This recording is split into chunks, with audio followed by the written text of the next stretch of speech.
बिस्मिल्लाहिर्रहमानिर्रहीम। अस्सलामुअलैकुम। বিষয় 25913 বিষয় হলো রসায়ন বা কেমিস্ট্রি। অধ্যায়ের নাম হলো রাসায়নিক বন্ধন বা কেমিক্যাল বন্ড। উপস্থাপনায় আমি আবু মোহাম্মদ আতিকুল্লাহ, চিফ ইন্সট্রাক্টর ও বিভাগীয় প্রধান technical refrigeration and air conditioning RSA, Dhaka polytechnic institute, Tejgaon শিল্প এলাকা, ঢাকা 1208।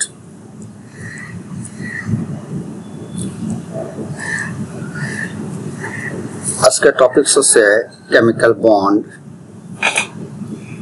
এই অধ্যায় থেকে আমরা যেগুলো জানতে পারবো: 4.1 define chemical bond, define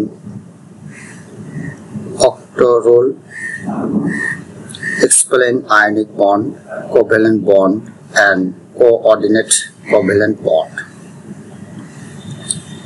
mention the characteristics of ionic and covalent bond, এবং 4.5 হলো difference between ionic and covalent bond।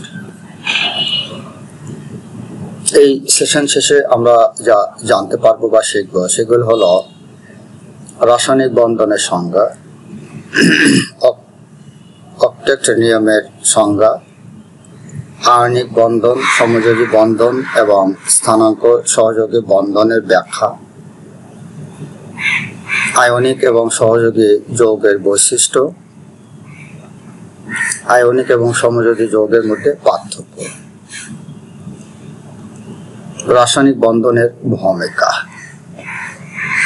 রাসায়নিক বন্ধন হলো পরমাণু, আয়ন বা অণুর মধ্যকার স্থায়ী আকর্ষণ বল, যা তাদের একত্রে ধরে রাখে এবং রাসায়নিক যৌগ গঠন করে। নিষ্ক্রিয় গ্যাসের স্থিতিশীল ইলেকট্রন বিন্যাস অর্জনের প্রবণতা এর প্রধান কারণ।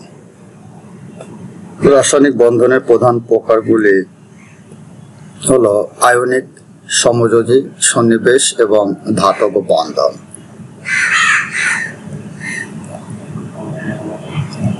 রাসায়নিক বন্ধন বা কেমিক্যাল বন্ড হলো সেই আকর্ষণ বল যা পরমাণু বা আয়নগুলির মধ্যে কাজ করে এবং এদেরকে একত্রে আবদ্ধ করে অণু, স্ফটিক বা অন্যান্য রাসায়নিক কাঠামো তৈরি করে।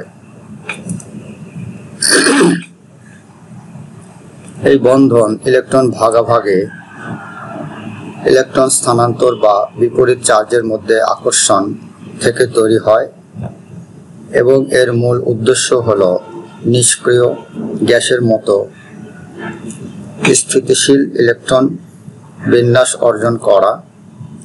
রাসায়নিক বন্ধনের প্রধান প্রকারগুলি হলো আয়নিক, সমযোজী এবং ধাতব বন্ধন।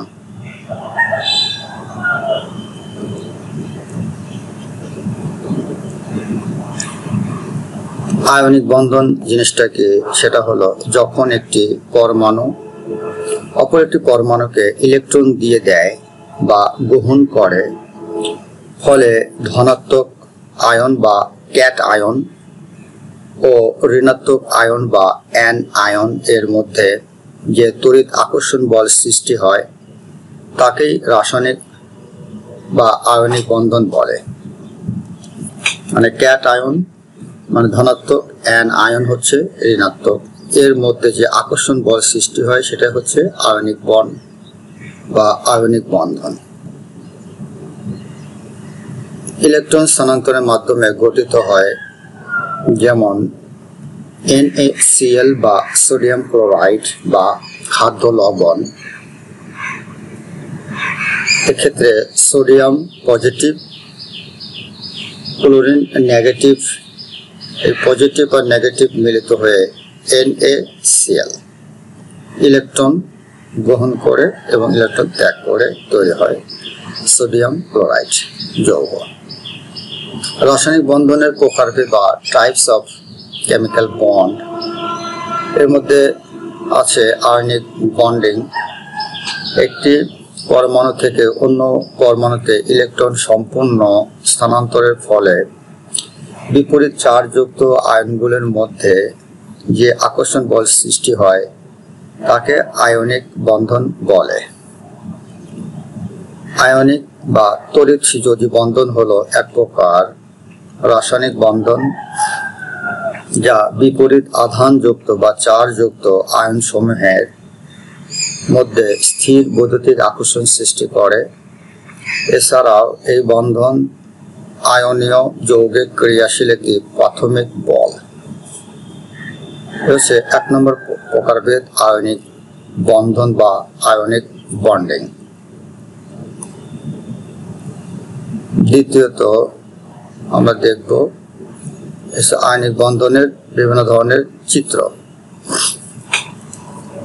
আয়নিক বন্ড কেমিক্যাল রিঅ্যাকশনের ফলে হয়, আর মেটাল, নন মেটাল এবং মলিকুলার।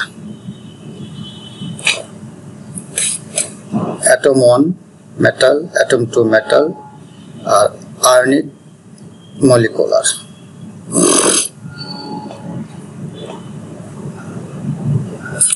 এখানে কিছু ওই সোডিয়াম ক্লোরাইড বা NaCl এর আয়নিক বন্ডের চিত্র। সমযোজী বন্ধনের ব্যাখ্যা বা সমযোজী বন্ধন বা কোভ্যালেন্ট বন্ড হলো যখন দুটি পরমাণু তাদের বাহ্যিক ইলেকট্রন যৌথভাবে ব্যবহার করে স্থায়িত্ব অর্জন করে, তখন সেই বন্ধনকে সমযোজী বন্ধন বা কোভ্যালেন্ট বন্ড বলে। ইলেকট্রন শেয়ারিং এর মাধ্যমে সমযোজী বন্ধন গঠিত হয়, যেমন হাইড্রোজেন, অক্সিজেন, পানি, chlorine, carbon die oxide. Hydrogen H+H দুটি যেহেতু আছে এভাবে, অথবা H.H অথবা H-H।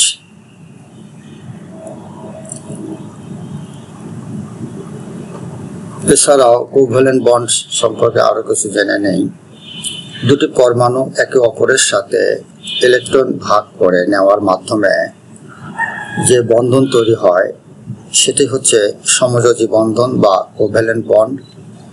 এটি সবচেয়ে শক্তিশালী রাসায়নিক বন্ধন।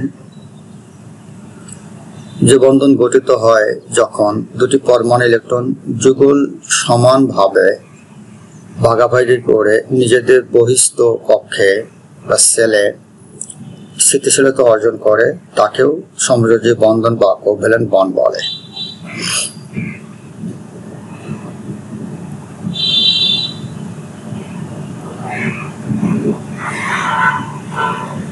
কোভ্যালেন্ট বন্ড সম্পর্কে আরো কিছু জানা হয়। সমযোজী বন্ধন হলো একটি রাসায়নিক বন্ধন যা দুটি পরমাণু একজোড় ইলেকট্রন ভাগ করে একটি স্থিতিশীল ইলেকট্রন কনফিগারেশন তৈরি করে। সাধারণত দুটি অধাতু পরমাণুর মধ্যে এই ঘটনা ঘটে। এই ভাগাভাগি দুটি নিউক্লিয়াস এবং ভাগ করা ইলেকট্রনের মধ্যে ইলেকট্রোস্ট্যাটিক আকর্ষণের ফলাফল এবং ভাগ করা ইলেকট্রন জোড়ার সংখ্যার উপর নির্ভর করে এটিকে একক, দ্বিগুণ বা 3 গুণ বন্ধনে শ্রেণীবদ্ধ করা যেতে পারে, যেমন হাইড্রোজেন অণু H2, ক্লোরিন অণু Cl2, পানির H2O এবং অ্যামোনিয়া হলো NH3। এখানে কিছু সমযোজী বন্ধনের চিত্র। অক্সিজেন, অক্সিজেন,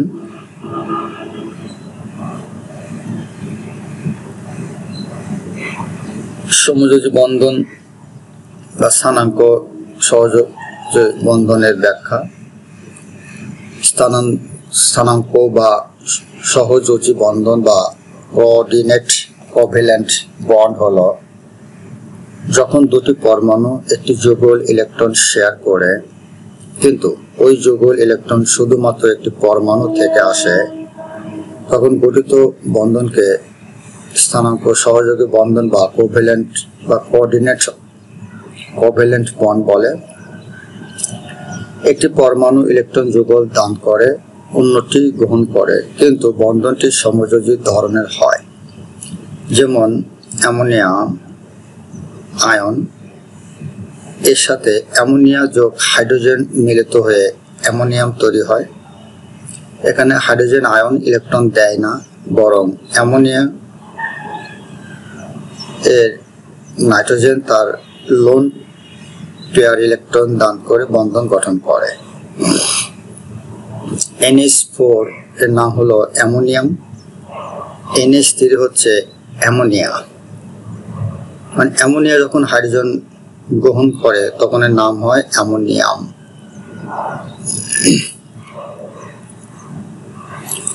সমযোজী যৌগের বৈশিষ্ট্য বা ক্যারেক্টারিস্টিক্স অফ কোভ্যালেন্ট কম্পাউন্ড। গঠনের ধরন: দুটি অধাতু পরমাণু ইলেকট্রন যৌথভাবে ব্যবহার করে বন্ধন গঠন করে। অবস্থান সাধারণত তরল বা গ্যাসীয়, কিন্তু কিছু কিছু ক্ষেত্রে কঠিনও হতে পারে। এর গলনাঙ্ক স্ফুটনাঙ্ক কম হয়। পানিতে সাধারণত অদ্রবণীয়, কিন্তু যৌগ দ্রাবকে দ্রবণীয়, যেমন বেনজিন ইথারে। তড়িৎ প্রবাহী নয়, কারণ এদের মধ্যে মুক্ত ইলেকট্রন নেই। তুলনামূলকভাবে এই বন্ধনটা হচ্ছে দুর্বল বন্ধন। উদাহরণ হলো বা এক্সাম্পল: পানি, oxygen, carbon die oxide, chlorine, ammonia. ধাতব বন্ধন বা মেটালিক বন্ড।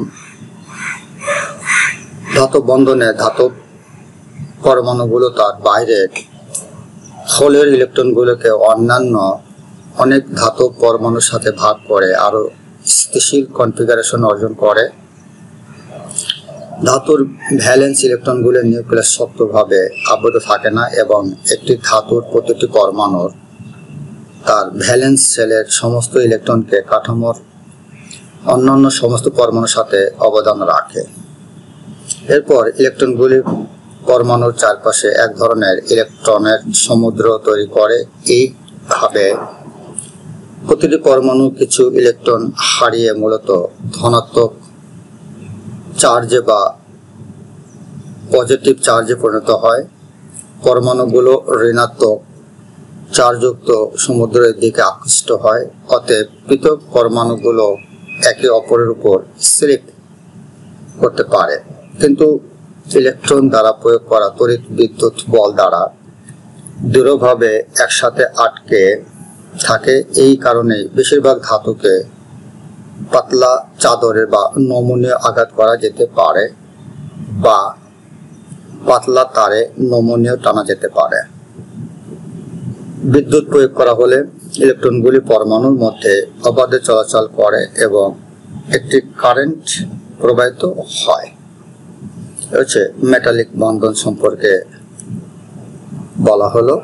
আর মেটালিক বন্ধন আরো কিছু আমরা জানি, যে বন্ধনে ধাতু ধনাত্মক আয়ন বা ক্যাট আয়ন সমূহ একটি ইলেকট্রনের সাগরে বা সি অফ ইলেকট্রন আবদ্ধ থাকে, তাকেই ধাতব বন্ধন বা মেটালিক বন্ড বলে।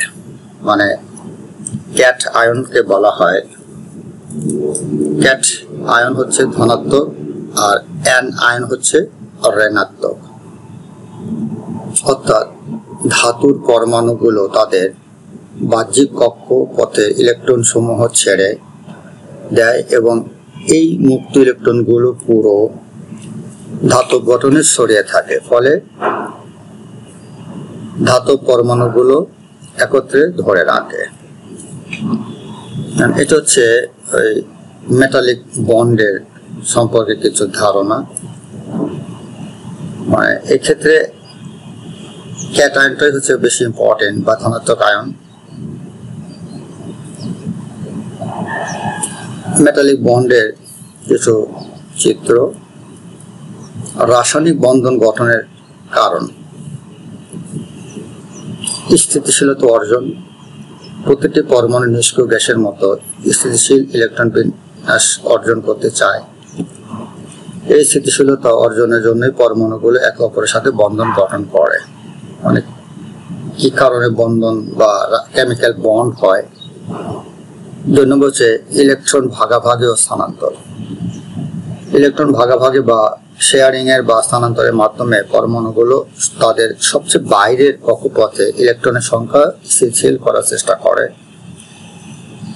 আর আকর্ষণ বল বন্ধন মূলত পরমাণু ধনাত্মক চার্জযুক্ত ক্যাটায়ন নিউক্লিয়াস এবং ঋণাত্মক চার্জ বা অ্যানায়ন মধ্যে আকর্ষণ বলের কারণে তৈরি হয়। এছাড়াও অষ্টক পূর্ণ করার জন্য অধিকাংশ পরমাণু তাদের বহিঃকক্ষে বা আউটার সেলে 8টি ইলেকট্রন পূর্ণ করতে চায়, অষ্টক নিয়ম অনুযায়ী বলা হয়। আর শক্তি হ্রাসের জন্য বন্ধন গঠনের মাধ্যমে পরমাণুগুলো মোট শক্তি কমে যায় এবং তার নিম্ন শক্তি স্তরে স্থিতিশীল হয়। ইলেকট্রন আদান প্রদান বা ভাগাভাগি করার মাধ্যমে পরমাণুগুলো ইলেকট্রন দিয়ে নিয়ে বা ভাগ করে বা শেয়ারিং করে রাসায়নিক বন্ধন গঠন করে যাতে স্থিতিশীল বিন্যাস পাওয়া যায়। রাসায়নিক বন্ধনের কিছু এক্সাম্পল আমরা দেখি। বিভিন্ন ধরনের মৌল, এর মধ্যে আছে হাইড্রোজেন, হাইড্রোজেনের চিত্র, কার্বন, পানি, ইথিলিন এবং অ্যাসিটিলিন। ইথিলিনের সংকেত হচ্ছে C2H4, অ্যাসিটিলিন হচ্ছে C2H2। মানে হাইড্রোজেন এর একটা সিম্পল আর কার্বনের 4টে থাকে।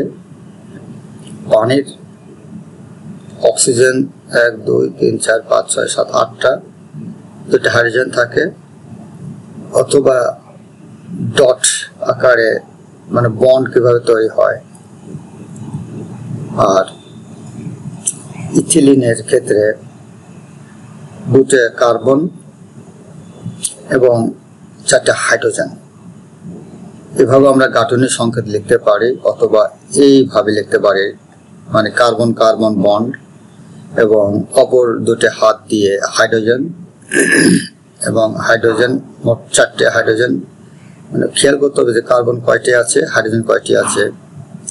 আর এক্ষেত্রে কার্বন আছে 2টে, হাইড্রোজেন আছে 2টে, মানে কার্বন কার্বন 3 বন্ধন, 3টা ব্যান্ড থাকে। অপর 2 হাত দিয়ে সে হাইড্রোজেনকে ধরেছে। এটা হচ্ছে অ্যাসিটিলিনের গাঠনিক সংকেত বা রাসায়নিক বন্ডিং বা কেমিক্যাল বন্ডিং। অষ্টক নিয়ম বা অষ্টক রুল কি?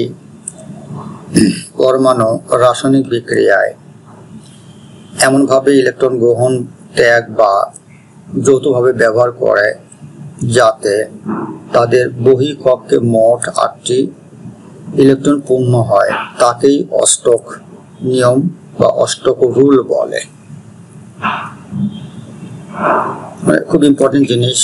পরমাণু রাসায়নিক বিক্রিয়ায় এমনভাবে ইলেকট্রন গ্রহণ, ত্যাগ বা যৌথভাবে ব্যবহার করে যাতে তাদের বহিঃকক্ষে মানে বাহিরের সেলে 8টা ইলেকট্রন পূর্ণ হয়, সেটা হচ্ছে অষ্টক রুল। যেমন এই একটা পরমাণুর ক্ষেত্রে বাইরে আছে 1 2 3 4 5 6 7 8টা আছে বাইরের সেলে, দ্বিতীয় সেলে আছে 2টি, বাইরের সেলে আছে 8টি, মোট এই অণুর হচ্ছে ইলেকট্রন আছে 10টি। অষ্টক নিয়মের কিছু এক্সাম্পল আমরা দেখি। অষ্টক নিয়ম অনুযায়ী পরমাণু তার বাহ্যিক কক্ষপথকে স্থিতিশীল করতে চায়, যেমন নিষ্ক্রিয় গ্যাস, হিলিয়াম, নিয়ন, আর্গন ইত্যাদি। এক্ষেত্রে দেখা যায় তাদের বাহ্যিক স্তর সম্পূর্ণ পূর্ণ থাকে। যেমন সোডিয়াম একটি ইলেকট্রন ত্যাগ করে সোডিয়াম ধনাত্মক হয় বা ধনাত্মক আয়নে পরিণত হয় যাতে এর বাহ্যিক স্তর পূর্ণ 8টি ইলেকট্রন থাকে। ক্লোরিনের Cl এর ইলেকট্রন গ্রহণ করে ঋণাত্মক আয়নে পরিণত হয়, তাতেও বাহ্যিক স্তর পূর্ণ হয়। ফলাফল হলো NaCl গঠিত হয় এবং উভয় আয়ন অষ্টক পূর্ণ অবস্থায় থাকে। অষ্টক নিয়মের এই হচ্ছে কিছু এক্সাম্পল। এই CH থিওরি বা মিথেন গ্যাস, ব্রোমিয়াম, এটা হচ্ছে বোরন এর 5টি, আর বেরিয়াম ফ্লোরাইড এটা হচ্ছে পানি, হাইড্রোজেন 2টে, অক্সিজেন এই অষ্টক স্তরে, হাইড্রোজেন 2টে ধরে নিয়েছে, 1:2:2p6 এটা আমরা পূর্বে জেনেছি। এর ক্ষেত্রে কিছু এক্সাম্পল আমরা দেখলাম মিথেন, ব্রোমিন এবং পানির ক্ষেত্রে। আর একটা নিয়ম আছে 2 এর নিয়ম, অষ্টক বা 2 এর নিয়ম।